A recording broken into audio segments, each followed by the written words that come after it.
1,000 people in a health clinic. So we're looking forward to, and that's been going on for a while and doing very well. Well, it's amazing technology what they can do, and it's great to have that offered here locally. And it's also wonderful partnerships with Cardinal Glennon and having the partnership with SSM. So does council have any questions? Okay, well, we want to officially welcome you, so thank you. And if we could get a picture, if you want to come forward, and we'll take a picture and share. Okay, you have a selfie?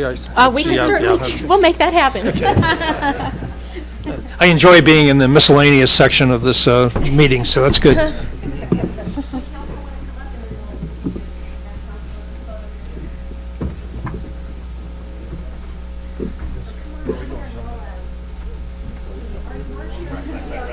Waiting on you. Which city in Southern Illinois were you? At least you know your place. Yes.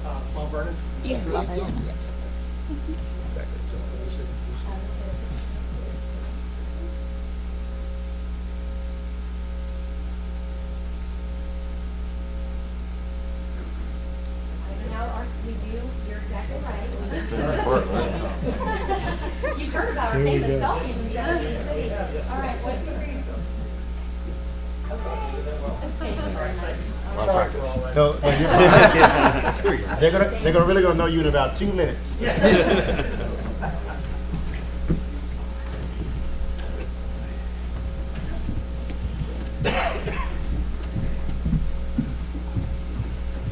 Thank you, and I also wanted to mention thank you to Janet Warinlow for being here this evening, and also for Philip's wife, Pamela, for being here too. Thank you very much. Thank you.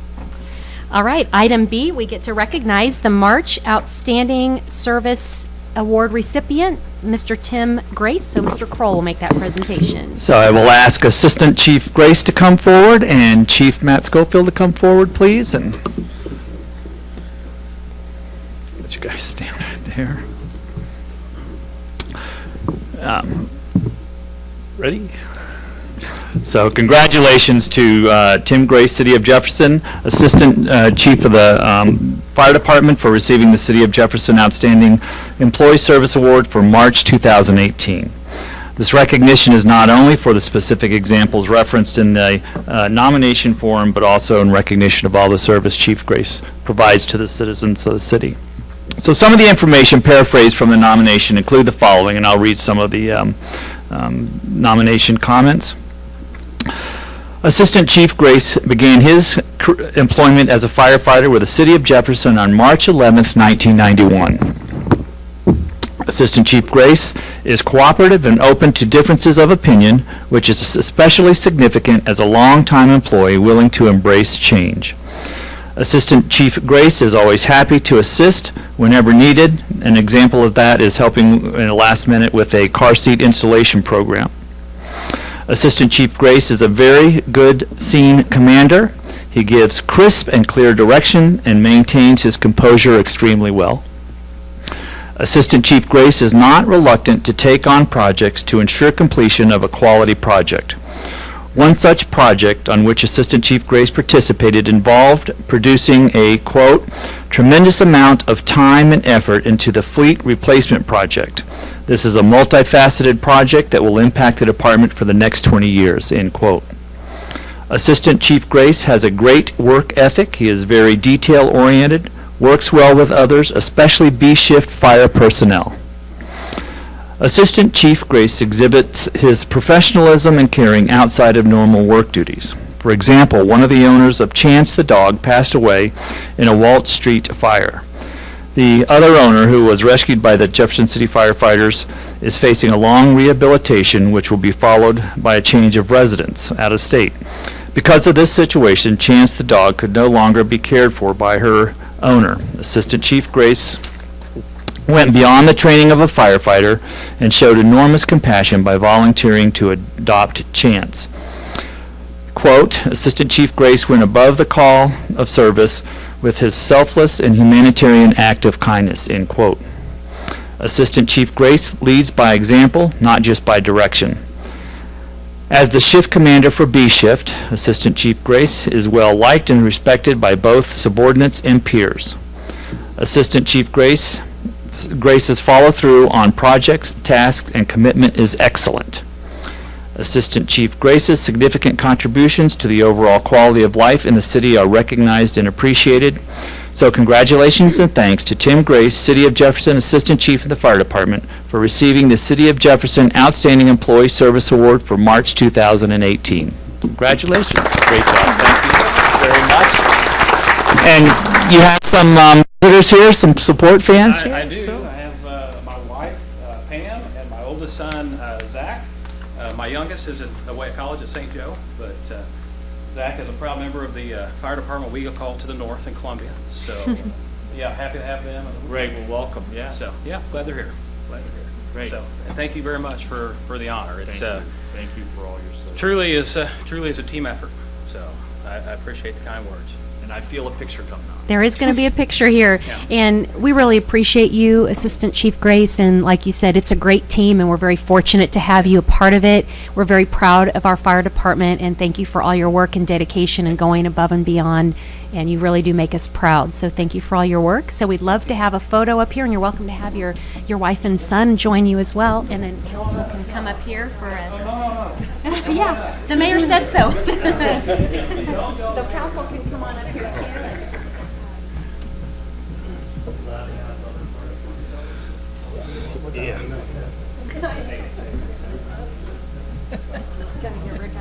No, no. That's what Step Farm's for. Are you guys not coming up? I'm doing only one side.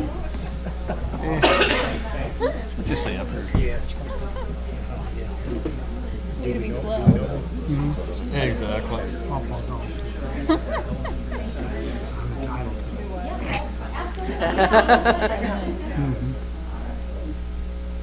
Ready?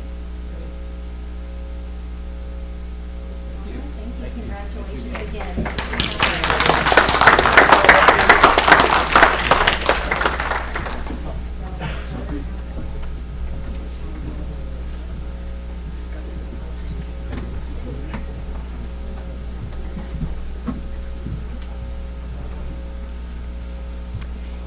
All right, congratulations again to Assistant Chief Tim Grace. Item C, Firemen's Pension Board. We have Vice Chair Norm Robinson along with Kevin Bagby, President of the Board. Welcome. Move this down, Steve. Thank you. I am Norm Robinson. I am the, as the Mayor said, Vice Chair of the Firemen's Pension Plan. Captain Kevin Bagby is the Chair of the Board.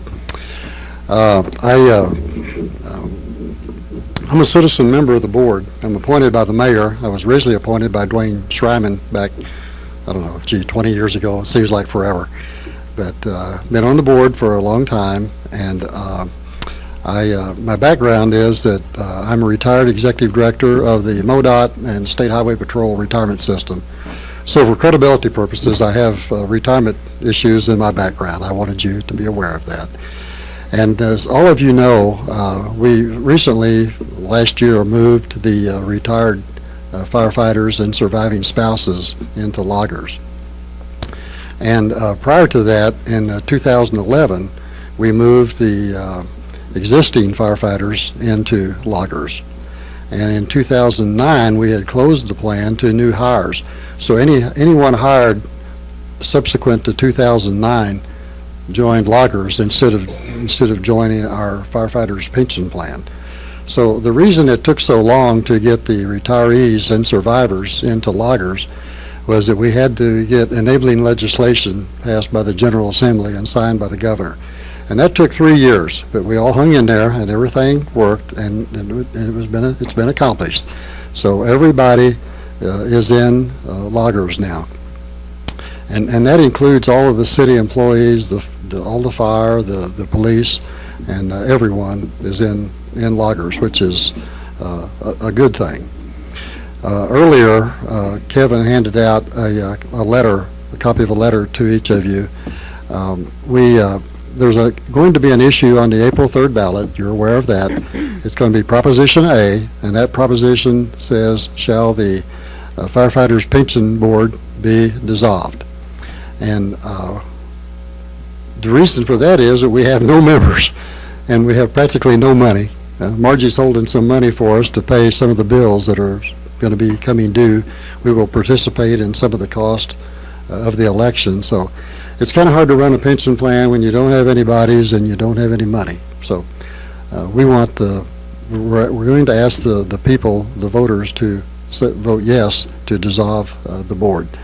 And this letter provides some background on the development of the pension plan, and talks about the fact that even though the people are in loggers now, that the city does not abdicate its responsibility. You still pay the fee for the contribution, and you still have control of the benefits, the budget, things like that. So it's just strictly a deal where the people are in loggers. They get their money from loggers now instead of from the firefighters' pension plan. We were looking for a way to get the information out to the voters, and we wanted a low-cost or preferably no-cost way of telling the voters or informing them about this issue. So we came up with the idea of a letter to the editor, and what you had handed out earlier this evening is a letter that we were going to give to the newspaper and ask them to run that in the paper. We wanted to give you all a heads up. We didn't want you to open up the paper someday and say, oh, gee, look at this. And you want no surprises. So that's why I'm here. It's why Kevin and I are here, to tell you this is the letter that we propose, and we want this to run in the newspaper. You'll also find a letter from Dirk Protzman. Dirk is president of the local union, 671, and he's expressed agreement with the proposal the ballot proposal to dissolve the board. So that's our story, and I'll be happy to address any questions anyone has. Thank you, Mr. Robinson, for your many years of service with this board, and we appreciate that very much. You're welcome. And we also appreciate having you as well, Captain Bagby, and your support, your work on this board. Are there any council comments or questions? So it seems very straightforward. Yes, Councilman Graham. Yes, I thought it was straightforward as well, too. But I do have a question for Ryan. I know some of us have been approached. I'm pretty sure many council members have been approached by some individuals or an individual saying that this board has to stay in place for the tax monies to be filtered through this board, that board, and then come to back to Marge, I guess, for payment. Is that true? Does that have any validity to it? No, I've taken a look at the issue, and the ordinances which fund firefighters' retirement has set up a system where it can be funded directly into loggers from that tax. This board does not need to exist for that to happen. Thanks for answering that question. All right, thank you again for that informational presentation. Thank you. Okay. Item 5, there are no public hearings. Item 6, appointments by the mayor, and we have 4 appointments. One does require 2/3 vote. We have Airport Advisory Committee, Mr. Jeff Knott, who would require the 2/3 vote to fulfill his term. We have Cultural Arts Commission, Casey Osterkamp and Mitchell Woodrum, and Library Board, Anita Randolph. Is there a motion to approve that slate? So moved. Second. Any further discussion? All in favor say aye. Aye. Any opposed? So that is unanimous, so it does cover our 2/3 majority. And thanks to all who serve on our boards and commissions. Item 7, presentations from staff, consultants, and invited guests. We have none this evening. Item 8, announcements by mayor, council, and staff. I will start by highlighting our 4 committees. If you can see the city's website, jeffersoncitymo.gov, for our full meeting calendar and meeting times and locations and agendas. Do any of the 4 standing committees have announcements this evening? Councilman Henry. Planning this Thursday, conference room across the hall, 7:30 a.m. Thank you. And that does not conflict with public safety, is that correct? We're the last Thursday of the month. The last Thursday is public safety, Yes. last Thursday of March? Yes. Okay. And I know your time is getting, I think we just had your last, was it Finance Committee meeting that you're serving on that committee, so thank you, Councilman Henry.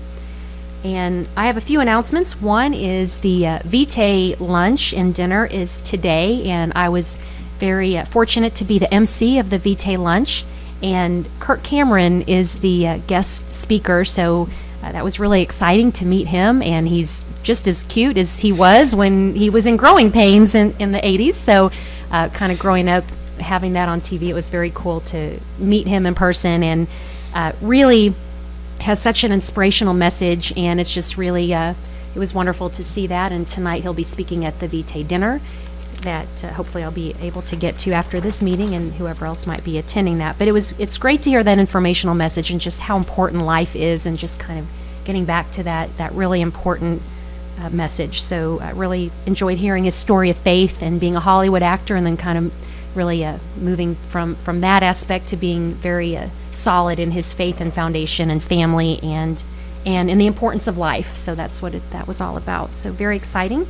And then this evening I did present him a city coin before I came to the pre-meeting. So that was exciting having him here in Jefferson City. One thing he did say is, of course, came in from St. Louis, and he mentioned as he saw the Capitol just how beautiful it was to see the Capitol coming into Jefferson City, and what a wonderful view and a beautiful Capitol we have. So that was exciting. Also, I know we had St. Patrick's Day over the weekend, and I know the police department had some extra grants to do some extra, I believe it was maybe some extra enforcement for either seatbelts and DUI, and I understand maybe that was a very successful, very little issues with people on St. Patrick's. So anything to report on that, Chief? No, just to reiterate that it was successful, and appreciate the community's compliance, and we continue to work to that end. Well, glad we had a safe weekend. I'm sure that publicity that was done out ahead of that probably encouraged people to know that the police department would be out in full force. So thank you again, Chief. And also, election, as we noted before, is Tuesday, April 3rd. And there were candidate forums. News Tribune had one held in the council chambers last week, and that is available to watch online at newstribune.com. It's also on the city's website. If you look up our council meetings, the YouTube video of the candidate forum is available if you did not get a chance to view that. So we encourage everyone to be educated about the candidates and vote on April 3rd. So other announcements, Councilwoman Ward? To piggyback onto that, tomorrow there is another candidates forum here at City Council Chambers hosted by the Historic City of Jefferson. And I believe that time is, I just did an event announcement on that, 6:30 here at City Council Chambers. Wonderful. And they just held their annual meeting last night. Yes, they did. Had a wonderful turnout. The presentation was given by Jim Dyke. He did a wonderful job on the history, his artwork. It was a very enlightening and funny presentation. We had a volunteer of the year, Janet Maurer, who's here in the chambers. And Carol Blaney, former city councilwoman, came back and she was given the Preservation Pioneer Award. So it was a great evening. Councilman Mahalovich was there also in attendance. Wonderful. That was a great event, and congratulations, Janet, on your award. That's fantastic. Any other announcements? Councilman Mahalovich? Yeah, if you know any aspiring scholars that would like to chance at $275 award, they can enter the middle schoolers and high schoolers can enter the essay or multimedia presentation contest to answer the question why Thomas Jefferson should matter today. The deadline for that is April the 13th, which is his birthday, and a celebration of that event will be April the 30th at Avenue HQ. More information is provided on the Facebook of the city, and Historic City of Jefferson, I think, was going to post it, as well as all the schools have these flyers. There's a few flyers in front of each of the council, plus a few extra flyers there. We have a great event planned for April 30th, where the essays, and we'll have a performance by Thomas Jefferson that night. I want to thank Avenue HQ for providing the venue, Historic City of Jefferson for sponsorship, Jefferson Bank of Missouri, Jeff City News Tribune, and City of Jefferson and Cultural Arts Commission for all pitching in to provide the awards and presentations. Looking forward to that birthday party. It's not often you get a 275th birthday to celebrate, so thank you, Councilman Mahalovich. Any other Councilman Kimna? Do a quick plug. I know every Saturday in March at the bridge, which is actually right underneath Avenue HQ, Safety Net is actually hosting a fundraiser called Battle of the Badges. And the way it's kind of entailed, there's 3 local bands that'll get on stage and perform, and people get the opportunity to vote for their favorite band, and all the proceeds are to support Safety Net. I was privileged to MC and host this last Saturday, and I will also be there this Saturday. And then the final Saturday in March, the 4 previous winners will battle it out for top spot. So if you have anything going on Saturday from 2 to 5, swing by the bridge, listen to some local music, and support Safety Net. Sounds like a great cause. Thank you. Councilman Schreiber? Thank you. The MSP committee will meet on Friday, the 23rd, 9 a.m. across the hall. It's this Friday. Thank you. Looking forward to that. Any other announcements? All right. Item 9, Lincoln University student representative. Carolyn was not able to join us tonight, but she did. She was featured in today's News Tribune. She's famous now.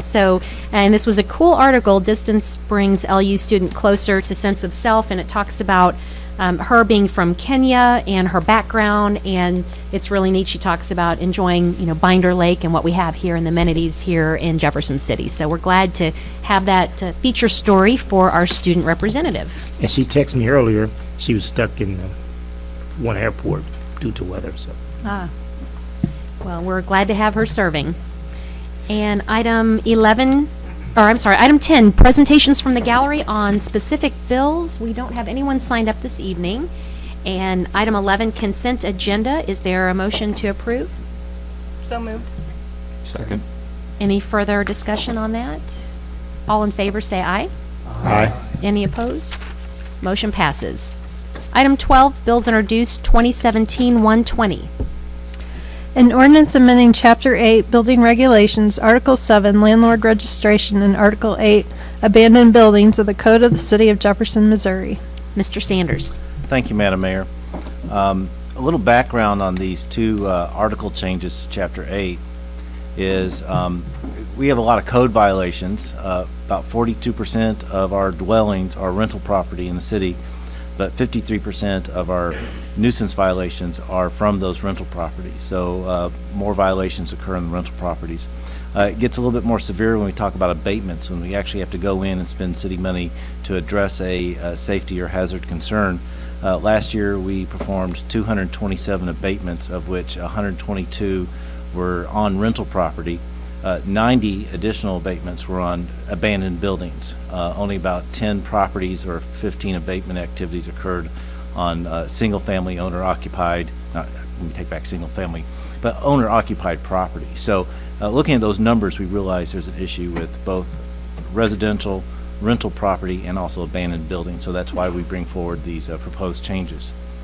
The landlord registration, I have up there on the left what the current code has in it and what our proposed changes are. The current code requires a one-time registration. We're proposing an annual registration. Properties trade hands, people change phone numbers or email addresses, so we feel to be able to contact the property owner, we need them to at least review their registrations annually. Currently, there is no fee to register as a landlord. We're not proposing any fee to register as a landlord.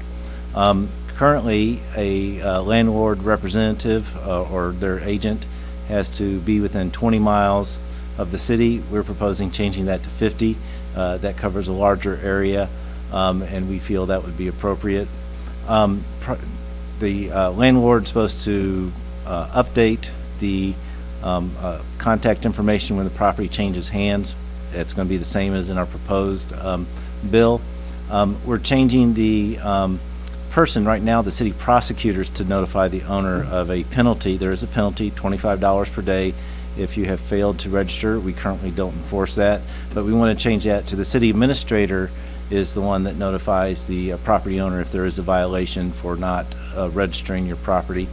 And then a big component of it is we're asking for additional contact information from the landlord or the representative so that we can get a hold of them in case of emergency or something like that. There's about 7,000 rental units in Jefferson City. Since 2012, a little more than 30% have actually registered their rental unit, leaving about 4,400 units not registered. Quite often, those registrations are out of date, incomplete, never been updated, or the property's changed hands. With this rental registration program, what we really want to do is educate the property owner, the landlord, of their rights and responsibilities, educate the tenants, the renters, of their rights and responsibilities as being a tenant. This database that we'll have will facilitate emergency service requests. Quite often, the PD or fire department will ask us, do you know who owns this home? And we may not have that information in our registration for efforts that they're carrying out. If there's an emergency overnight, a fire, something like that, certainly we want to be able to get a hold of the property owner. And it's also to provide a safer and healthier rental housing stock for the people that do rent. Those are some of the ultimate goals that we plan to achieve with this on the rental registration. The section's kind of redundant, but those are the specific sections where we're going to update it to an annual process. Section 8102 outlines the information required from the landlord as part of registration, and changing the person responsible for notifying in case of the person doesn't register to the city administrator from the prosecutor. I have a section on the, I knew how to use the mouse. There we go. Abandoned buildings. That registration started in 2012 also. As of this February, we only have 118 buildings registered. Of those, 26 were voluntarily registered. We had to actually identify abandoned building or declare it abandoned building and register the property itself. About a third of the accounts have been paid on at least once. There is about $140,000 in past due fines that are out there. Most of them are small. If you figured there's 100 people paying, they're not large enough money to go after forcing them to make the payment. But we believe the abandoned building registration has some of the same benefits as the landlord registration. Part of that is we are expanding what is defined as an abandoned building to include buildings owned, operated, or subsidized by public and nonprofit agencies. We're asking the same additional information as we're asking for the landlord registration, so we can contact these property owners if they're broken into, if they need to be secured back up, if there's a fire or anything going on in them. The registration process is outlined in the code. There's also a notification and appeal process. Some of the major changes are with the fee structure. We're going to eliminate the one-time registration fee structure of $150 and the $40 per month fee and go to a semi-annual $200 fee. The penalty will go from $17 a month to $25 a month. That is based off of a state statute that several other cities have incorporated and been successful in enforcing the payment and enforcing the penalty fees. This bill would also permit for the, specifies the billing process, what happens if you fail to pay, collection of delinquent fees. We'll be able to put liens on the property and require the property owner not to be able to obtain permits if they haven't been paid up. And also it would ultimately, if decided, the city could foreclose on the property itself as the lien holder and be able to do what they want to with the property. I'll be glad to answer any questions. Thank you. Any questions for Mr. Sanders? Councilman Fitzwater?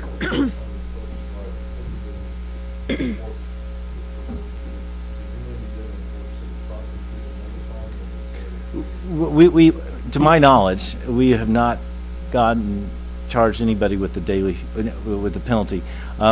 It would be our thought that, we have to phase this in over time. If, for instance, you were a property owner and rented it out and there's a property violation, we would also say, hey, by the way, you need to register. It would be sort of soft enforcement. We aren't going to go out there day one tomorrow and say, hey, everybody has to register or else you're going to start accruing these fees. With that question, was your mic on? Do you want to, should you repeat that just so they'll know? My question was, on the first slide, you just indicated that you didn't enforce, and I was just asking if you didn't enforce the city prosecutor being the person notified or the daily fee. So, thank you. Any further questions or comments? Okay, thank you, Sonny. And 2017-121, An ordinance of the City of Jefferson, Missouri, amending Chapter 19 of the Code of the City of Jefferson by modifying the parking time of 3 spaces in the 100 block of West High Street. Mr. Marash? Thank you, Mayor. This bill would basically bonify 3 parking spaces as shown on the slide here in the downtown area near the post office, and I'll try to make this work. There it is. Okay. Get it up there. Right there. Those 3 highlighted. Right now, there are short-term spaces near the post office. I think the issue was the Transportation and Traffic Committee were reviewing parking regulations in the downtown area and noticed these 3 spots and decided to take a look at those. They notified the property owners of potential changes to that. It's my understanding no one spoke directly at the meeting against it or the post office, although I did hear from a citizen that was against it. But basically, the committee recommended to change those spaces to match the blue or 90-minute parking like the rest of downtown, and it's recommended for approval. Thank you. Any questions? I know with the capital construction too, that's changed the dynamic of parking in the downtown area. So not necessarily on this bill, but I do want to mention that on the city's website on the front page, there is a link for the capital information. There's a map of parking and construction information that we've linked directly to the state's website. So as parking is moved around and change, people can keep up and be informed by looking at the city's website link. All right, 2017-122. An ordinance of the City of Jefferson, Missouri, amending the 2017-2018 budget of the City of Jefferson, Missouri by changing the personnel schedule within the Department of Public Works. Mr. Marash? Thank you. As clerk indicated, this would modify our one position in Public Works in our wastewater division. Basically, we would be adding a crew leader position by changing a utility worker to a crew leader. About a year ago, we modified how we do locates in the field. We used to hire a company to do those. We weren't exactly happy with the service, so we decided to try to do that ourselves. We do this in other divisions, and so we added a person to do that. We found that through that year process that it really took kind of one of our more skilled people to effectively do this, and so we're asking to modify that position so we'd backfill one of our existing workers. Thank you. Any questions? All right, thanks. 2017-123. An ordinance of the City of Jefferson, Missouri, authorizing the Department of Parks, Recreation, and Forestry to participate in cooperative purchasing pursuant to Section 26A-65 of the City Code for parks equipment, fixtures, and infrastructure components. Mr. Molman?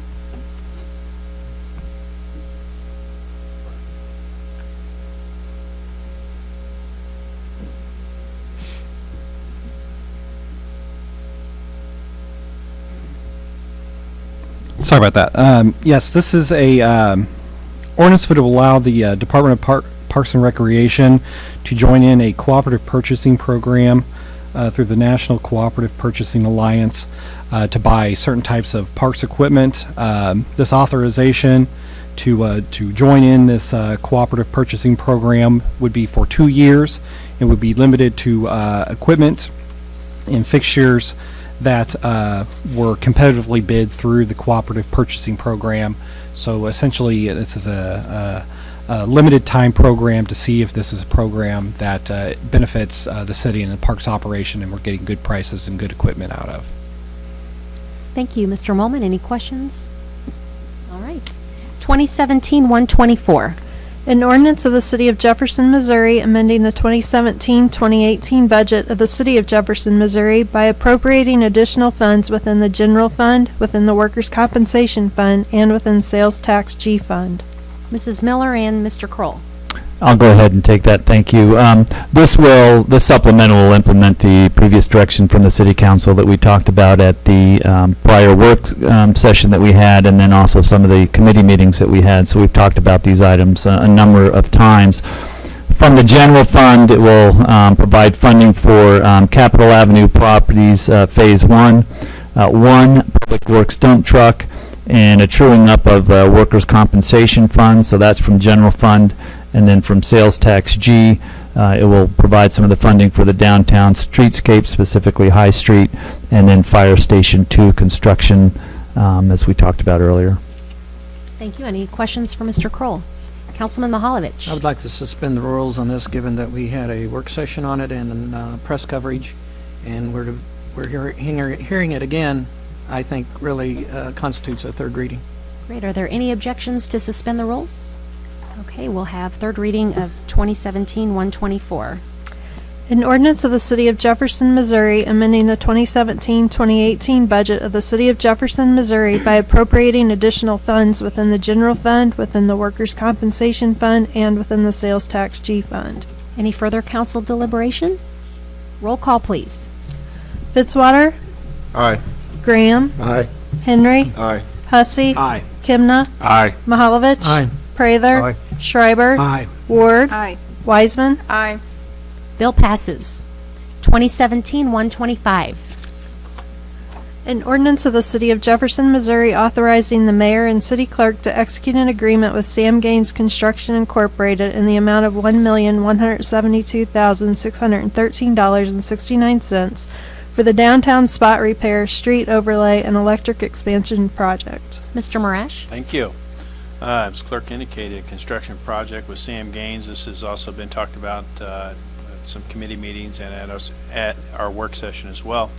But basically, the contract would repair in spots needed in the downtown streetscape, and then also add the new electrical system for available electric for like events, fairs, things of that nature. As you see up on the board, the supplemental will fund the full completion of the repair of the sidewalks, crosswalks, and the street. It'll also do 3 segments of the electrical, 1, 2, and 3 there. Stage segment, 200 and 100 block of High Streets. The you might notice in the what's in the bid versus the amount noted here, 1.1 million, is less. Basically, that has cut out the 2 additional electrical areas that were bid. Also, it does not include some of the funds for the county properties downtown, and then it does some modification or adjustments for the stamped asphalt we have now to become concrete at the intersections and the crosswalks. So with that, I'll be happy to answer any questions. Thank you. Any questions? Councilman Henry? Actually, at this time, I'd like to suspend the rules for Bill 2017-125 for third reading, please. Any objections to suspending the rules? Okay, third reading, please. Graham. Oh, I'm sorry. Oh. The third reading of Sorry. That's okay. An ordinance of the City of Jefferson, Missouri authorizing the mayor and city clerk to execute an agreement with Sam Gaines Construction Incorporated in the amount of $1,172,613.69 for the downtown spot repair, street overlay, and electric expansion project. Any further council discussion? Councilman Graham? So, Matt, I'm sure that these would be probably outlets of their own, metered on their own, and what would the funding go back to? Which budget will it go back to? Once they're, if someone were to apply to use them, there'll be a fee. We established a fee similarly on Capitol Avenue, and I assume that would go right back into the general fund as other fees do. Okay. Any further questions or deliberation? Roll call, please. Graham. Aye. Henry. Aye. Hussey. Aye. Kimna. Aye. Mahalovich. Aye. Prather. Aye. Schreiber. Aye. Ward. Aye. Wiseman. Aye. Fitzwater. Aye. Bill passes. Item 13, we have no bills pending, nothing on item 14 on the informal calendar. Item 15, resolutions, RS 2017-27. A resolution authorizing the mayor to sign a local historic district nomination application. Mr. Molman? Thank you. The city has been presented with a application to create a local historic district, and the purpose for this presentation at this current time is for the city to act as property owner of 408 Lafayette and determine whether or not it would like to execute that petition and join in as a petitioner to create that district. So what this resolution does is authorizes the mayor to sign the petition on behalf of the city as property owner. this resolution has no regulatory effect on the approval of the underlying local historic district, but merely rather makes the city a signatory to the petition itself, so that the petition can then be presented to the Historic Preservation Commission. Thank you. Is there a motion to take up Resolution 2017-27? So moved. Second. Okay, any further discussion on the resolution or questions? Councilman Fitzwater?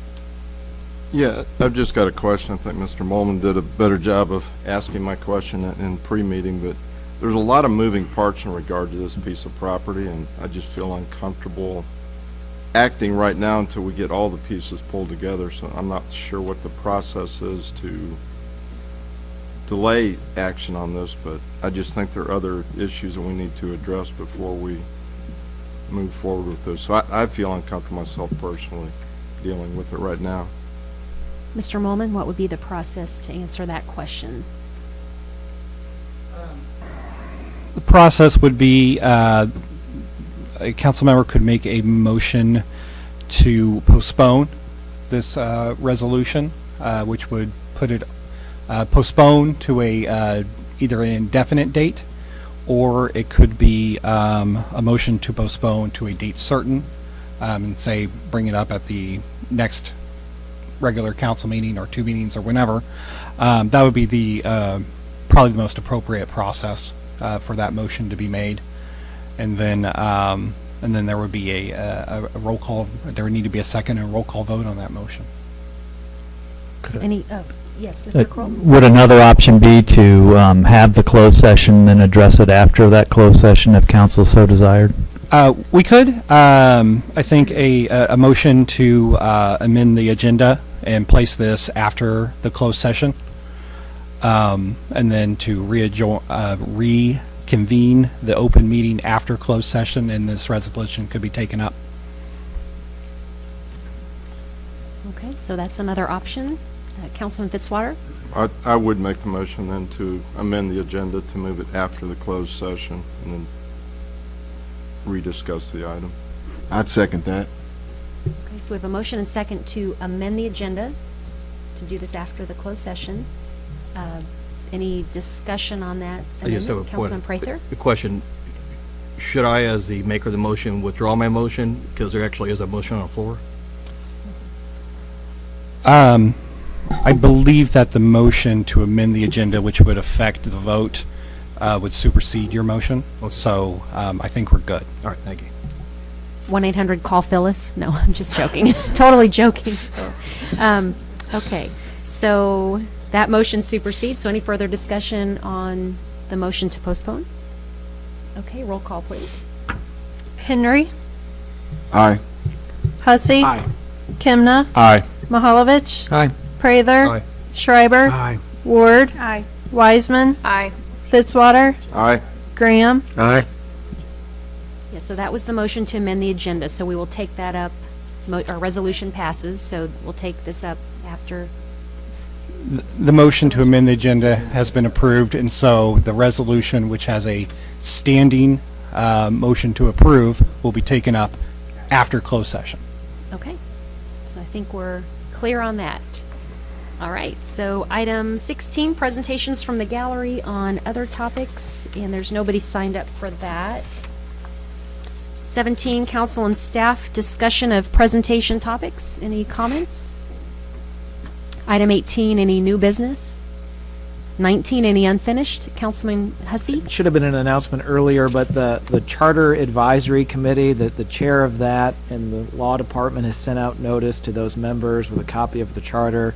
I think Mr. Kaiser is here in attendance, serving on the committee as well, and that was encouraged by Mr. Hartsfield, the chair, for Charter Advisory Committee members to attend some council meetings to familiarize themselves or re-familiarize themselves with the process and actions here, mostly because the charter has some say in how our meetings are structured and run as well. So thank you, Mark, for serving on that body. And I think that group gets together for the first time on April 3rd, maybe.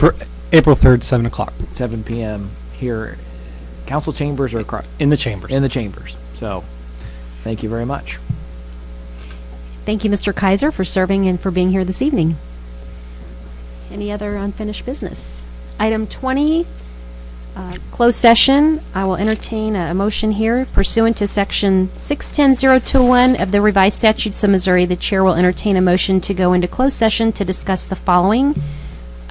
Number one, legal actions of litigation involving a public governmental body and any confidential or privileged communications between a public governmental body or its representatives and its attorneys, Section 610.021.1. Item 2, leasing, purchase, or sale of real estate by public governmental body where public knowledge of the transaction might adversely affect the legal consideration. Therefore, Section 610.021.2. Is there a motion? So moved. Second. Roll call, please. Hussey, Aye. Kimna, Aye. Mahalovich, Aye. Prather, Aye. Schreiber, Aye. Ward, Aye. Wiseman, Aye. Fitzwater, Aye. Graham, Aye. Henry. Aye. Motion passes. So at this time, we'll have, if everybody would want to leave, and we will have closed session in this room, and then we will reconvene the meeting after the closed session. Right? Mr. Right. Mulder? So nobody leaves. They can Give us wait 2 out. hours and we'll be back. Speak for yourself. Thank you. So they're welcome to come back in afterwards. So thank you. We'll clear the room. All right. I've been informed I need to. Now, how do we handle that with the cameras? Phyllis used to do something. Like how to shut them Do you want to run back in Yeah. that room and ask what they wanted, how they want to handle that? Okay, that'd be great. I'm counting heads. Oh, that is funny. I do want to take 2 minutes.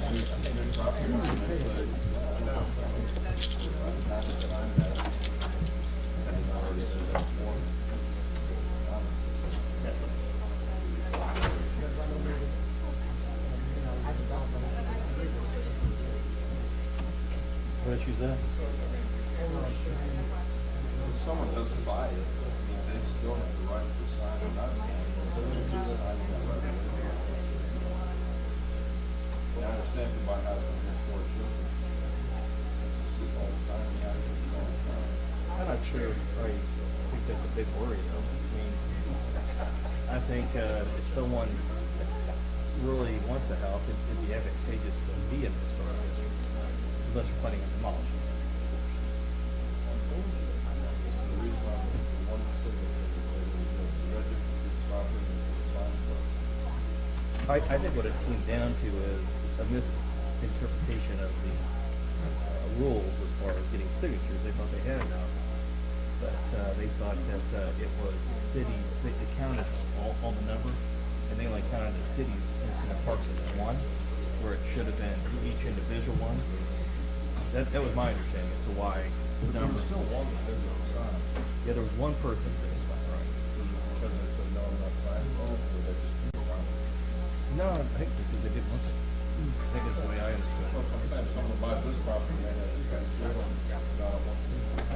Yeah, you can't, if someone already lives in a house and it's already done, I think that's a totally different.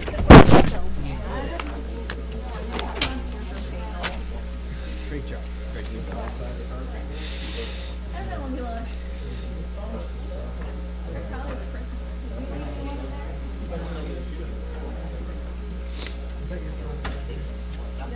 Yeah. Oh, that's bad. Okay. I thought I took her. Okay, thank you.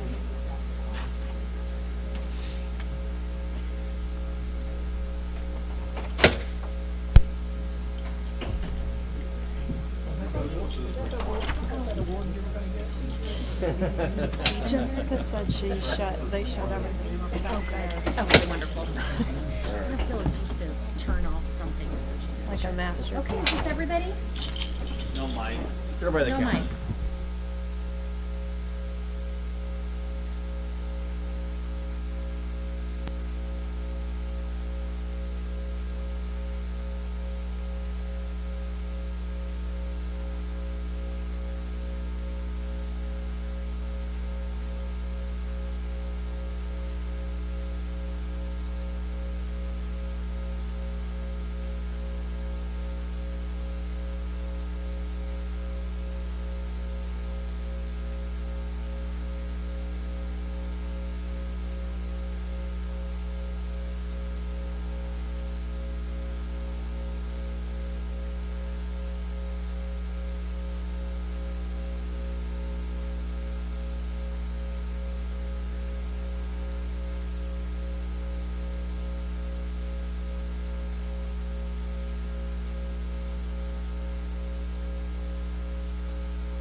Aren't we outside of the 90-day period now? Didn't we pass that on March 15th? Well, I know, but we're again outside, correct? Yeah. So I'm asking, if we're going to do what you suggested, do we have to extend that, or can we just say?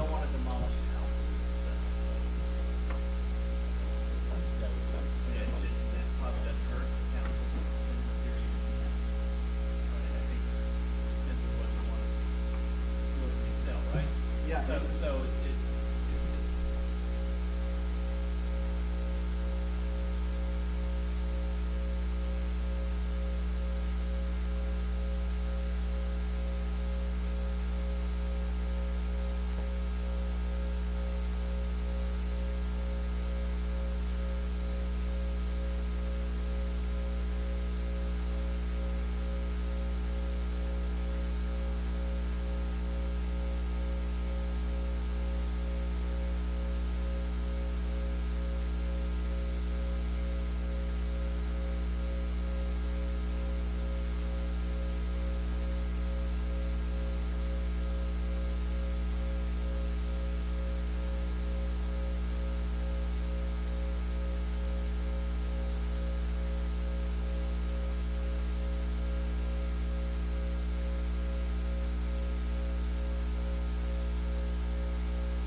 I got two questions. Number one is, we brought up in the discussion the other day about another property that we own on School Street.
Aye.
Aye.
Aye.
Aye.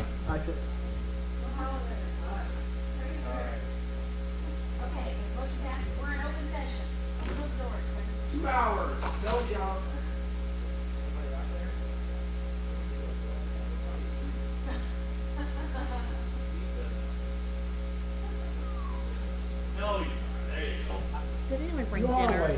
Food, anything? Oh, wow. So sorry you had to stay. Oh, Jason's TV. All right. All right. Is that everybody? Oh, there's you. All right, so we are in open session. So we have, currently, there was a motion to postpone, or in the previous meeting, motion to postpone Resolution 2017-27 the motion was to amend the agenda to take it up after closed session, which is where we are now. We do have a motion and second on the table for that resolution. So this time we'll take up discussion on that resolution. Any council discussion, deliberation, or questions on the motion or on the resolution, which was 2017-27? I was wondering if there could be any information on the impact of this becoming a historic district in regard to the overall development of the area, and if anybody has a comment with regard to that. Are you directing that to staff? Yes, I'm directing to staff, and then if appropriate, anybody that's in the audience that'd like to respond to that. Okay, we'll start with Mr. Sandy. I'll take a first stab at that. I think traditionally, historic districts, local historic districts, they are an attraction. They are an economic driver. So generally, I would say historic districts are good for communities. And with that, I'd be glad to answer any questions. Okay. So any other public comment or any other comments on that particular? So this time the motion, the resolution is to authorize the mayor to sign a local historic district nomination application. Any further council deliberation or discussion? Seeing none, roll call please. Ward. Aye. Wiseman. Aye. Fitzwater. Aye. Graham. Aye. Henry. Aye. Hussey. Kimna. Aye. Mahalovich. Aye. Prather. Aye. Schreiber. Aye. Resolution passes. I didn't have this on the whole time, right? Or maybe I did. Anyway, I don't know. Resolution passes. So now we are at item 21, adjournment. Is there a motion?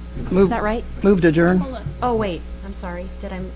Councilman Fitzwater has it. Yeah, I've got another item that I would like to raise, a motion I'd like to make, that we proceed with the demolition process on 408 Lafayette Street.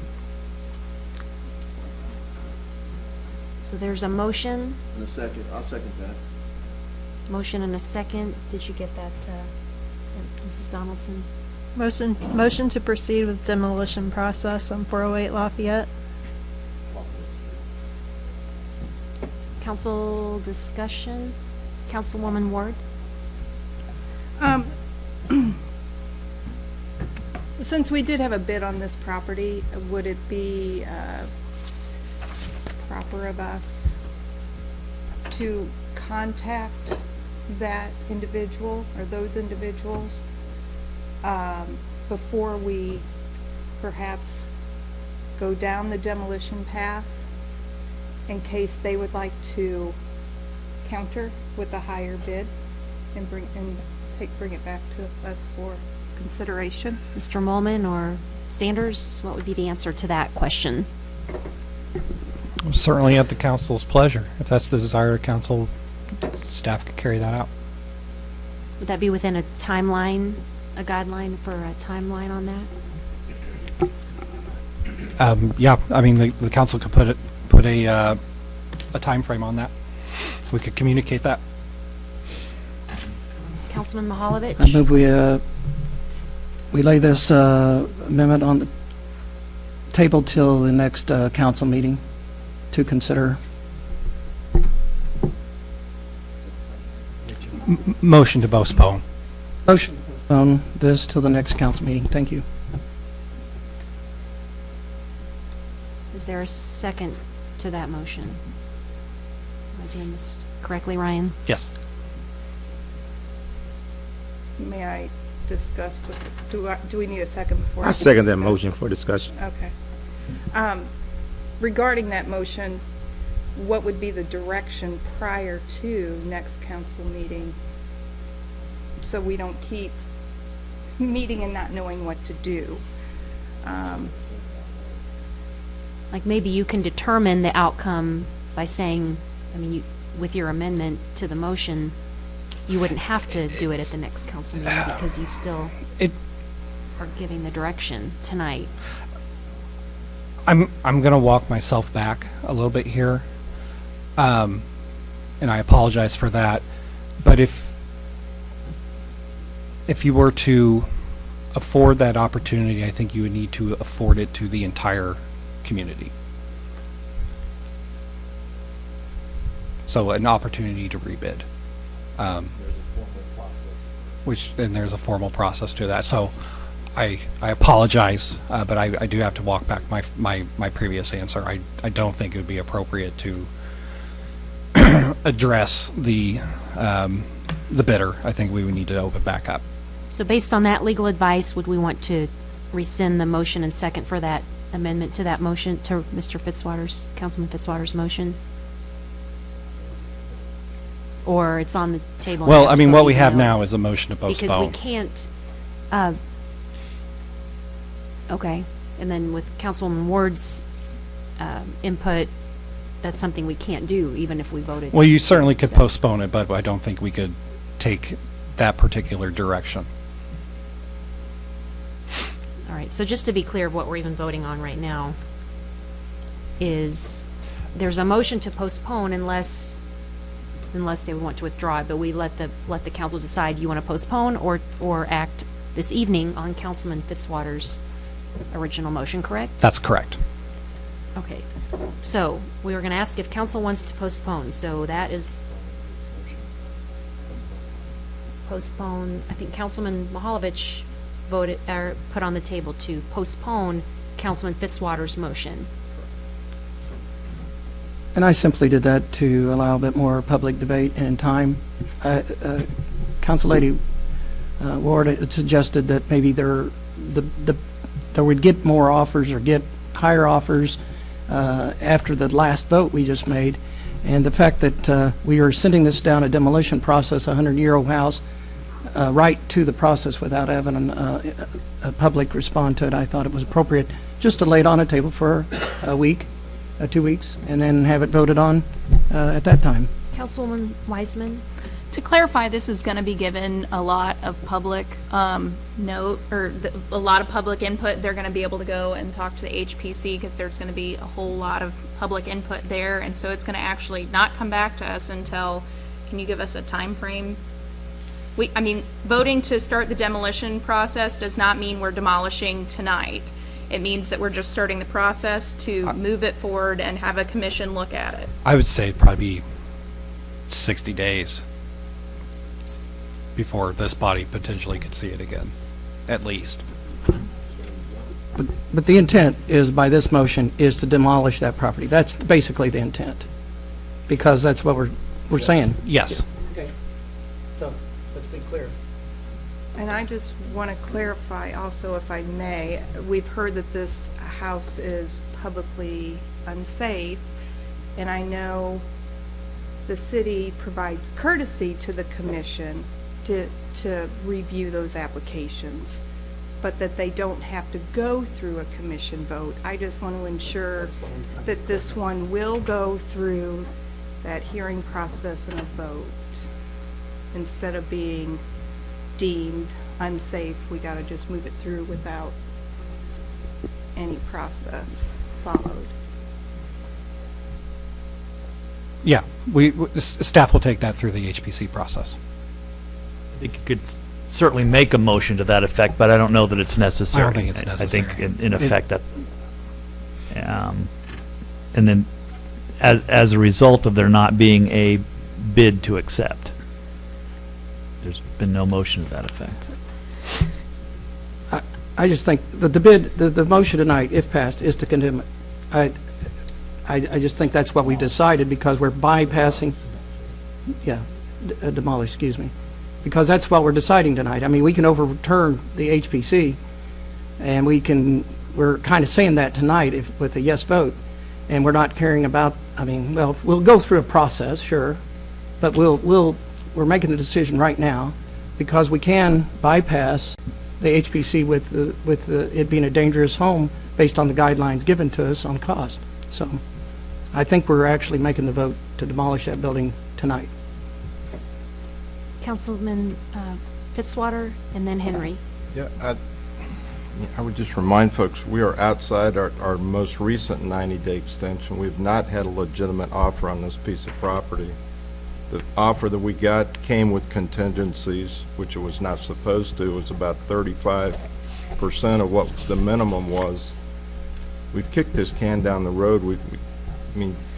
I feel like we need to make this decision. There's been a ton of public input into this, opportunity to talk in the community. I think extending it another 2 weeks is not going to change feelings about it, and I think we should not postpone it and go ahead and act. Councilman Henry. Just kind of piggybacking off of Councilman Fitzwater's notion there, we'll have the same conversation in another 2 weeks. And then it'll be another 2 weeks after that, and another 2 weeks after that. So at this point, a decision needs to be made on what direction we need to go with this. Okay, any further discussion before we vote on the motion to postpone? This is only the motion to postpone, so whether or not council wants to postpone. So yes vote would mean you want to postpone, and no would mean not. So at this time, roll call on that motion, please. Wiseman? No. Fitzwater? No. Graham? No. Henry? No. Hussey? Aye. Kimna? No. Mahalovich? Aye. Prather? Aye. Schreiber? No. Ward? Aye. 4 yeses, 6 noes. Okay, so that motion failed. So now we're back to the original motion made by Councilman Fitzwater. Any further discussion on that? Councilman Hussey. So just for clarity's sake, the resolution we just passed authorizes the mayor to sign the petition for this area to become a historic district, right? That will go next to HPC. HPC. And, yeah, The application has not been formally submitted. Okay. So it is in the hands of the citizens that have formed it. They had some cleanups and clarifications to be in the form to have the owners. I think they probably had that ironed out, but I think they will actually formally resubmit. Oh, your mic isn't on. Okay. Sorry. I believe the application, once the nomination form is signed, it will go back to the citizen group that is putting together the process, and then they'll submit it to us, and we'll go through the checklist again to be sure it is complete, and then move it forward. and so there's the potential that the property can be demolished, yet as a council, we're also sort of saying we're supporting the efforts to make this a local historic district as well, both of which those votes end up in the lap of the HPC, who may be confused by the intent of this council and which direction we're going. And I understand you can slice and dice the vote and the actions that we're taking. And so a vote to demolish does not take away from council's intent or the vote we just took to declare this a local historic district. But from an outside observer, it may send a very mixed message, is all I'm saying. Any further discussion on the motion? Mr. Kroll? So the resolution doesn't establish the historic district? Yeah, okay. I thought you said this just gives permission for a group to start that or to continue on with that process, that True, portion but- of the process. But we as a council have agreed for our properties to be included. And so the assumption that I think a layperson would make is that the city council is supportive of the creation of that district. If we were not supportive, we would have not signed on. Now, I know that's not the official action. I'm just talking about how somebody's going to view said action. Yeah, and my hesitancy is staff really hasn't had an opportunity to go through and do all the things that they need to do with such an application. This just gets it to the point where we can certainly have that conversation. Yeah, Any further discussion on the motion, Councilman Prather? My feelings are that I think that the establishing the historic district actually, in some aspects, makes this property a little bit more attractive to people. So I think we might have the opportunity to sell it. So I'm against the demolition motion right at this point. Further deliberation, Councilman Mahalovich? I do respect the ideas of those that want to just get done with this. We've been kicking the can down the road, but it's a lot of it is why the city has the ordinance that it has, and it has the procedures in place. If it were up to the group that were trying to create this historic district, they would have done it months ago. But our ordinance, as read in the paper and maybe agreed by our staff, I believe, said there's a lot of intricacies to it and that it couldn't have been, it's just not that easy. And we've all agreed that we need to streamline the process. So delaying a little bit longer and we don't really know we're on the hook for this dollar's win.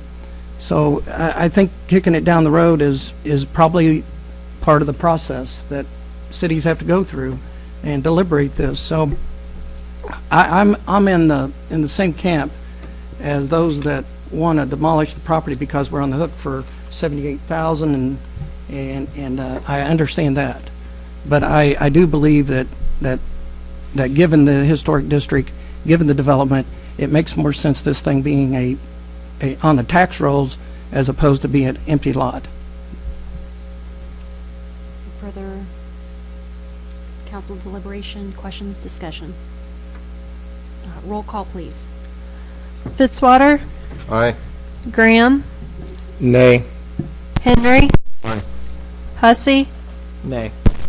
Kimna, Aye. Mahalovich, Nay. Prather, Nay. Schreiber, Aye. Ward, Nay. Wiseman, Aye. 5-5. All right, so I get to vote. And I will vote yes to support the motion.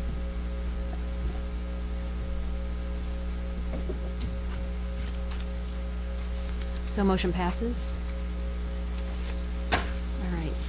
So item 21, adjournment. Is there a motion to adjourn? So moved.